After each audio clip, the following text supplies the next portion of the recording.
Putin তো পাকা খেলোয়াড়। পুতিন যেটা করছে, পুতিনের হচ্ছে যে আপনি আমার কাছ থেকে ইউরেনিয়াম কিনতে পারবেন, সরাসরি কিনতে হবে। আপনি আমার কাছ থেকে কিনে আপনি আবার আরেক দেশে বিক্রি করতে পারবেন না। পশ্চিমা গণমাধ্যমগুলো হচ্ছে কি পশ্চিমা নিয়ন্ত্রিত।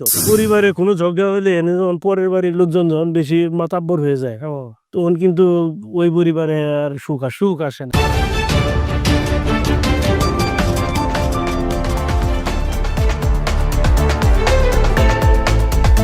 সুপ্রিয় দর্শক, খবর সংযোগ শোজের নিয়মিত আয়োজন বিশ্ব সংযোগে আপনাদের স্বাগতম।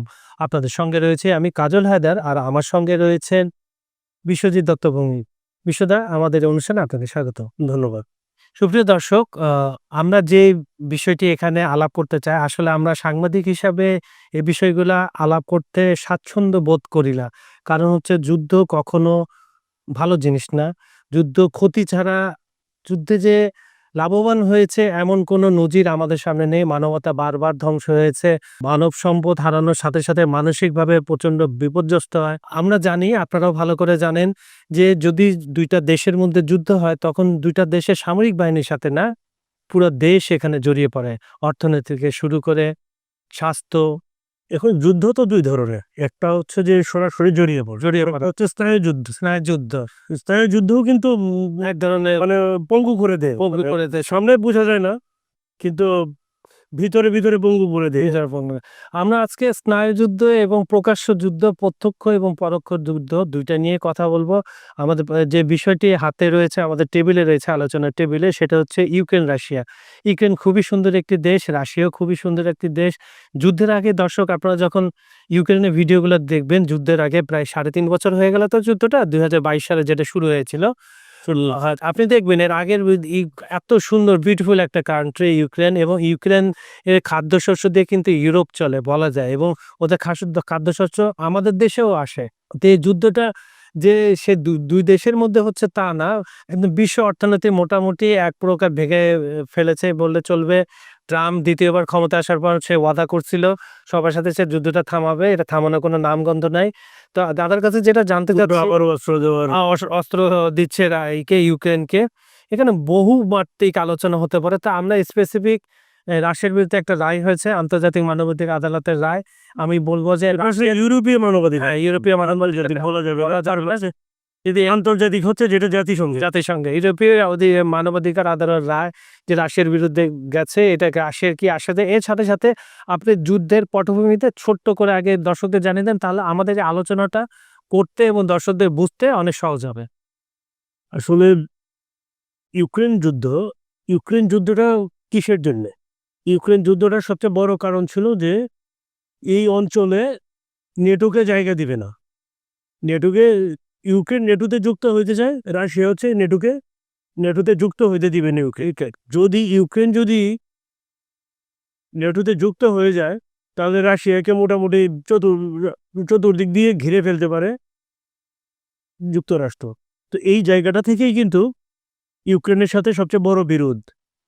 তো ইউক্রেনের বর্তমান যে প্রেসিডেন্ট জেলেনস্কি, তিনি আসার পরেই কিন্তু তিনি নেটোতে যুক্ত হওয়ার জন্য ওকে নানাভাবে করতেছিল, কিন্তু সর্বশেষ যখন তিনি চাপ দিল তখনই হচ্ছে, মানে 2022 সালের ফেব্রুয়ারিতে হচ্ছে রাশিয়া হচ্ছে ইউক্রেনে অভিযান শুরুর এ পর্যন্ত, মানে এই 2025-এর জুলাই পর্যন্ত ইউক্রেনের কিন্তু মোটামুটি 26% ভূমি, সেটার আয়তনেও বাংলাদেশের অর্ধেকের বেশি ভূমি কিন্তু রাশিয়ার দখলে গেছে। এক সময় যেটা সোভিয়েত ইউনিয়ন, মানে রাশিয়ার মধ্যে ছিল, ইউক্রেন এক সময় রাশিয়ার মধ্যেই ছিল, এবং রাশিয়া সোভিয়েত ইউনিয়ন ভাঙার জন্য যে বৈঠক, সেই বৈঠক কিন্তু ইউক্রেনেই হয়েছিল। এইটাও কিন্তু রাশিয়ার একটা ক্ষোভের কারণ। আর তখন তো হচ্ছে কেজিবির প্রধান ছিল হচ্ছে ভ্লাদিমির পুতিন। কেজিবির প্রধান ছিল তাদের গোয়েন্দা সংস্থার প্রধান। এটা তো এখন মনে হয় বিলুপ্ত। না, আছে ওইভাবে আছে, না এটা আছে। ইন্টারেস্টিং, এখন কাজগুলো অন্যভাবে করে, সেটাই আমি বলতে চাই। বিষয়টা ইন্টারেস্টিং। কেজিবি নিয়ে আসলে কয়েক পর্ব করা যায়। আচ্ছা, দর্শকদের কথা দিলাম আমি আর দাদা কথা দিলাম ভবিষ্যতে কেজিবি নিয়ে, কেন কেজিবি নিয়ে প্রচুর ইতিহাস আছে আসলে। এটা নিয়ে পুতিন কেজিবি থেকে কি দেখলো, কি দেখে কেজিবি থেকে সে হচ্ছে কিভাবে রাশিয়ার ক্ষমতা দখল করলো, এইসব জিনিস আসলে সোভিয়েত ইউনিয়ন ভাঙে রাশিয়া হওয়া আর আজকে রাশিয়া এই পর্যন্ত আসা, এইগুলো কিন্তু অনেক বিষয়, অনেক ইতিহাসের বিষয়। এগুলো আপনার অনেক বড় বড় ইতিহাস এর পিছনে চাপা পড়ে আছে, যেগুলো আসলে সামনে আসে না। আমরা কারণ হচ্ছে কি, পশ্চিমা গণমাধ্যমগুলো হচ্ছে কি পশ্চিমা নিয়ন্ত্রিত। পশ্চিমা নিয়ন্ত্রিত হওয়ার কারণে তাদের স্বার্থের বাইরে যায় এমন কোনো কিছু হচ্ছে মিডিয়াতে আসে না। ওরা হচ্ছে এটা মিডিয়াতে রাখতে দেয় না। আচ্ছা, দেখা যায় যে আপনি যদি করতেও যান, দেখা যাবে ওটাকে রিচ কমায় ডাউন করে আরো কোনো মেকানিজম করে ওরা সিস্টেম করে রাখে, যাতে সেটা আপনার কাছ পর্যন্ত না পৌঁছে। এই আর কি। তো যে জায়গায় আসতেছিলাম, যে ইউক্রেনে মানবাধিকার লঙ্ঘনের দায়ে হচ্ছে রাশিয়ার একটা সাজা হয়েছে, তাই তো? জি, ইউরোপীয় মানবাধিকার সেটা দিয়েছে ইউরোপীয় মানবাধিকার আদালত। ইউরোপীয় মানবাধিকার আদালত, যেটা হচ্ছে পরিচালনা করে Russian convention for human rights. তো এইখানে এর সদস্য কিন্তু ইউক্রেন। রাশিয়া এককালে সদস্য ছিল, তাকে এখন সদস্য থেকে বের করে দেওয়া হয়েছে। এখন বিষয়টা হচ্ছে কি, যে সংগঠনে রাশিয়া নাই, সেই সংগঠন রাশিয়াকে যদি কোনো শাস্তি দেয়, তাহলে তাতে রাশিয়ার কি আসে যায়? যৌক্তিকতা বা কত? বা এর যৌক্তিকতাটা কি? এটা তো শুধু জাস্ট কাগজে, এবং এর রায় কিন্তু কাগজেই বাস্তবায়ন হবে। কারণ হচ্ছে কি, যে রাশিয়ার যে বিশাল রাশিয়ার তেল বাণিজ্য, তো রাশিয়ার অর্থনীতি পুরোটা দাঁড় করে চলে বলতে গেলে। কারণ হচ্ছে কি, যুক্তরাষ্ট্র হচ্ছে তাদের যে লিগেল যে এগুলো, এখানে সবগুলোতে নিষেধাজ্ঞা দিয়ে রাখছে। রাশিয়ার উপর যুক্তরাষ্ট্রের নিষেধাজ্ঞা হচ্ছে আপনার 15,900 কতটা, যাই হোক 16,000-এর মতো নিষেধাজ্ঞা, হোয়াট এভার যেটা হচ্ছে। কিন্তু মজার বিষয় হচ্ছে, একটা জায়গায় কিন্তু যুক্তরাষ্ট্র রাশিয়াকে নিষেধাজ্ঞা দেয় না এবং দেবেও না। সেটা হচ্ছে কি, ইউরেনিয়াম ইম্পোর্টে। সেখানে যুক্তরাষ্ট্রের স্বার্থ জড়িত। সেখানে কারণ হচ্ছে যুক্তরাষ্ট্রের যত বিদ্যুৎ কেন্দ্র আছে সব চলে ইউরেনিয়ামে। আর এই ইউরেনিয়াম যুক্তরাষ্ট্র কিনে হচ্ছে রাশিয়ার কাছ থেকে। সমস্যা হচ্ছে সরাসরি কিনতে হয়। এর জন্য হচ্ছে কি, গত কয়েক বছর আগে তখন যুক্তরাষ্ট্রের প্রেসিডেন্ট ছিল জো বাইডেন কিন্তু ভারতে এসে ভারত থেকে কিন্তু প্রস্তাব দিয়েছিল যে রাশিয়া থেকে ইউরেনিয়াম কেনার জন্য। মানে হচ্ছে কি, রাশিয়া থেকে ভারত কিনবে, ভারত থেকে হচ্ছে মার্কিন যুক্তরাষ্ট্র কিনবে। কিন্তু রাশিয়া তো পুতিন তো পাকা খেলোয়াড়। পুতিন যেটা করছে, পুতিনের হচ্ছে যে আপনি আমার কাছ থেকে ইউরেনিয়াম কিনতে পারবেন, সরাসরি কিনতে হবে। আপনি আমার কাছ থেকে কিনে আপনি আবার আরেক দেশে বিক্রি করতে পারবেন না, এইখানে হচ্ছে গিলটি হয়ে যাবে। এখন হচ্ছে কি, আরেকটা জায়গায় হচ্ছে ইউরেনিয়ামের সন্ধান পাওয়া গেছে নতুন করে। সে একটা দেশ, যে দেশে হচ্ছে যুক্তরাষ্ট্র প্রায় 2.5 লাখ মানুষকে মেরেছে। আচ্ছা, আপনি কি প্রায় 2.5 লাখ মানুষ মেরেছে যুক্তরাষ্ট্র 2 দশকে। আপনি এশিয়ার কোনো দেশের কথা বলছেন নিশ্চয়? অবশ্যই এশিয়া না, একদম দক্ষিণ এশিয়ার দেশ। সেটা হচ্ছে আফগানিস্তান। খুবই ট্রিলিয়ন ডলার অর্থনীতির দিকে চলে যাবে। হ্যাঁ, সবচেয়ে মজার বিষয় হচ্ছে কি, আফগানিস্তানের যে বড় ইয়েগুলা, হ্যাঁ, এই এখন হচ্ছে কি বিশ্বের বড় বড় দেশগুলো দেখেন, রাশিয়া, চীন, তুরস্ক, ইরান, ভারত, পাকিস্তান, হ্যাঁ, এই দেশগুলো হচ্ছে এখন, এই দেশগুলোর নজর এখন হচ্ছে আফগানিস্তান। এবং চীন কিন্তু অলরেডি তাদের কার্যক্রম শুরু করে দিয়েছে। ডিল করে ফেলছে যে 47টা তেল কোম্পানিতে তারা তেল উঠাবে। তো আচ্ছা, যেটা আলোচনা, আমি আপনাকে একটা জিনিস ধরে দিতে চাই যে রাশিয়ার বিরুদ্ধে যে মানবাধিকার যেটা রায়টা হলো, এটা আসলে 2014 সালে মালয়েশিয়া এয়ারলাইন্স MH17 বিমান ধ্বংসের জন্য সরাসরি দেয়, যুদ্ধের কিছুদিন আগে। আচ্ছা, এইখানেই এই জায়গাটাতে স্পেসিফিক আমি যদি বিমান দুর্ঘটনার কথা বলি, হ্যাঁ, ওরা বলতেছে যে রাশিয়ান ক্ষেপণাস্ত্র দিয়ে এটা নামানো হয়। 2014 সালের 17 জুলাই হচ্ছে, হ্যাঁ, এই মালয়েশিয়ার যে বিমানটা, এই বিমানটাকে হচ্ছে ভূপাতিত করা হয়। সেটা হচ্ছে কোথায়? ইউক্রেনের একটা বিচ্ছিন্নবাদী অঞ্চলে। হ্যাঁ, আমি যদি একেবারে ভুল না বলে থাকি, হ্যাঁ, সেখানে 301 জন 298 জন যাত্রী ছিল, এর মধ্যে 196 জন ছিল ডাচ নাগরিক, তাই তো? আর কিছু ছিল অস্ট্রেলিয়ান। এখন বিষয়টা হচ্ছে যে সেই বিমানটা দুর্ঘটনা হয়েছে কত সালে? 2014। এখন কত? 2025।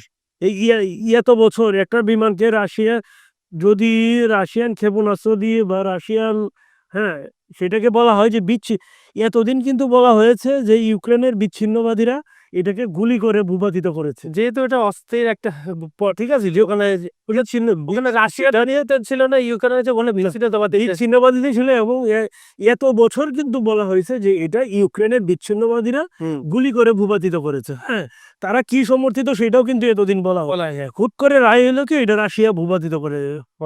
তার মানেটা কি দাঁড়ায়? এটা হচ্ছে যে রাশিয়ার উপরে প্রেশার Pressure create করা। আলটিমেটলি তাই। এখন আমরা যদি দেখি, হ্যাঁ, তাই এই MH17 বিমানে, যে মালয়েশিয়ার যে বিমানটা, এই বিমানে হচ্ছে যে যাত্রী ছিল 298 জন। তাহলে পৃথিবীর সবচেয়ে বড় বিমান দুর্ঘটনা কি ছিল সেটা কি আপনার মনে আছে আজল ভাই? সেটা ছিল স্পেনের টেনরিফে। স্পেনের টেনরিফে 1957 সালের বিমান দুর্ঘটনা। সেটা স্পেনের টেনরিফের যে বিমান দুর্ঘটনা হয়েছে, সে মারা গিয়েছিল 583 জন। বোয়িং হ্যাঁ, হ্যাঁ বোয়িং এর সবচেয়ে বড় বিমান দুর্ঘটনা 1977 সালের 27 মার্চ এই বিমান দুর্ঘটনা ঘটে স্পেনে। হ্যাঁ, তো এটা হচ্ছে পৃথিবীর সবচেয়ে বড় বিমান দুর্ঘটনা। তারপরের যে বিমান দুর্ঘটনা সেটা কিন্তু জাপানে, সেখানে 520 জন মারা গেছিল। রাইট, সেটা কি জানেন? সেটা কিভাবে মারা গেছিল? সেটাও কিন্তু বোয়িং বিমান দুর্ঘটনা। আচ্ছা, তা আপনি কি করতে যাচ্ছেন, বিমানে করে ত্রুটি থাকতে? না, আসতেছি, এই জায়গাটাতে আসতেছি। সেটা বোয়িং বিমান দুর্ঘটনা। জাপানেরটা অবশ্য যেটা মারা গেছিল সেটা কি ছিল? বোয়িং এর সবচেয়ে বড় বিমান, যেটা 747। যাত্রী ছিল কত? 520 জন। মানে এটা হচ্ছে কি, মাউন্ট তাকমাগারার সাথে ধাক্কা খেয়ে, কুয়াশার কারণে মাউন্ট তাকমাগারা যে পর্বত, এই পর্বতের সাথে ধাক্কা খেয়ে ওই বিমান বিধ্বস্ত হয়। মজার বিষয় হচ্ছে 4 জন বেঁচে যায়, কিন্তু এই সেই চাকরি এরপরে 4 জন বেঁচে যায়, 4 নারী। আচ্ছা, ঠিক আছে, তো মারা যায় কতজন? 520 জন। হ্যাঁ, ওইটা ছিল জাপান এয়ারলাইন্সের, এটাকে বলা হয় 123তম ফ্লাইট। যুদ্ধ হলে যুদ্ধবিরতি হবে বা চেষ্টা করবে। এই দুটা দেশের মধ্যে যুদ্ধ থামানোর জন্য বহু দেশ বহুবার, বহু সংগঠন বহুভাবে চেষ্টা করেছে। দর্শক, এখানে বহু শব্দটা প্রচুর আমি ইচ্ছা করে ইউজ করলাম, কারণ হচ্ছে এখানে অনেকেই অনেকবার চেষ্টা করেছে কিন্তু এখনো সফল হয়নি। সর্বশেষ আপনার পোপ, যে নতুন পোপ লিও আপনার প্রেসিডেন্ট জেলেনস্কির মধ্যে ইতালিতে দ্বিতীয়বারের মতো একটা বৈঠক হয়। সেখানে ন্যায়সঙ্গত ও স্থায়ী শান্তির আহ্বান জানিয়েছেন তিনি, এবং ভ্যাটিকান সম্ভাব্য শান্তি আলোচনা হোস্ট করার প্রস্তাব আবারও দিয়েছেন। এর আগেও দিয়েছিলেন, আবার দিচ্ছেন যে ভ্যাটিকান এটা আয়োজন করতে চায়, কিন্তু এটা রাশিয়া মে মাসে ধারণাকে প্রত্যাখ্যান করেছে। তো আপনি খুবই সংকট, এই যুদ্ধবিরতি সম্ভব কিনা, কিভাবে সম্ভব বলে দর্শকদের কাছে বিদায় নিয়ে। হ্যাঁ, আমি আপনাকে বলি, বিষয়টা হচ্ছে অনেকটা পরিবারের যারা বয়োজ্যেষ্ঠ থাকে তাদের মতো। হ্যাঁ, পোলাপানে যখন ঝগড়া করে, মারামারি করে, মার্ডার হয়ে যাচ্ছে, আর বড়রা কয় এই থামো, তো বিষয়টা এরকম। হ্যাঁ, তো যুদ্ধ বন্ধের কথা আপনি বলছেন, আবার আপনি অস্ত্রও দিচ্ছেন। এটা কোন কৌশল? এটা কূটকৌশল ছাড়া তার কিছু হতে পারে না। ডেফিনেটলি কূটকৌশল। আপনার $100 বিলিয়ন অস্ত্র দিয়ে আপনি যে আপনি $500 বিলিয়ন যে চুক্তি করলেন, কিসের জন্য খনিজ চুক্তি করলেন? কার সাথে? কিয়েভের সাথে। ঠিক আছে, না, এই চুক্তি তারা আবার রাশিয়ার সাথেও করছে। মানে যুক্তরাষ্ট্রের ডুয়েল গেমের তো অভাব না, বিশেষ করে না, শোনেন, আমি আপনাকে বলি যে